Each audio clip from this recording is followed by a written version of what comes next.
આનંદ છે કે વડોદરાએ 1 SDG 1 school પહેલ દ્વારા એક આગવું પગલું ભર્યું છે, જે શાળાઓને સક્રિય રીતે જોડીને શહેરને એક મોડેલ SDG સિટી બનાવવા તરફ પ્રયત્નશીલ છે. આ પહેલ અંતર્ગત વડોદરાની 500 થી 600 શાળાઓ સંયુક્ત રીતે યુનાઇટેડ નેશન્સ દ્વારા પ્રદાન કરાયેલા વૈશ્વિક ફ્રેમવર્કના માર્ગદર્શન હેઠળ સસ્ટેનેબલ ડેવલપમેન્ટ ગોલ્સ પર કાર્ય કરશે.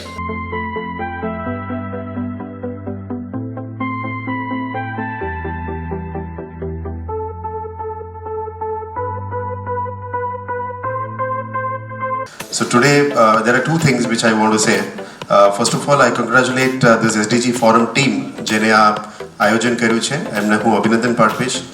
તમામ સ્કૂલોની પ્રિન્સિપલ્સ એક મંચ ઉપર, જેમાં CBSE સ્કૂલ્સ અને સરકારી શાળાઓના પ્રિન્સિપલ્સ એક મંચ ઉપર તમે બધા છો, એ આપણા સિટી માટે એક સરાહનીય કામ છે.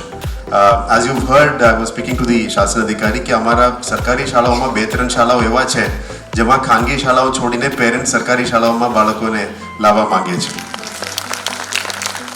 I would congratulate the principals of those schools જેમાં આવા ઘટના બની રહ્યા છે. So there is an indirect threat to the private schools probably. But then I'm happy that such quality education is being provided by our government schools. એટલે શાસન અધિકારી અને ટીમ અને જે પ્રિન્સિપલ્સ આવું આયોજન કરીને આપણા બાળકોને ભણાવવામાં લીડ લઈ રહ્યા છો, એમને હું ખાસ અભિનંદન પાઠવવા માંગુ છું.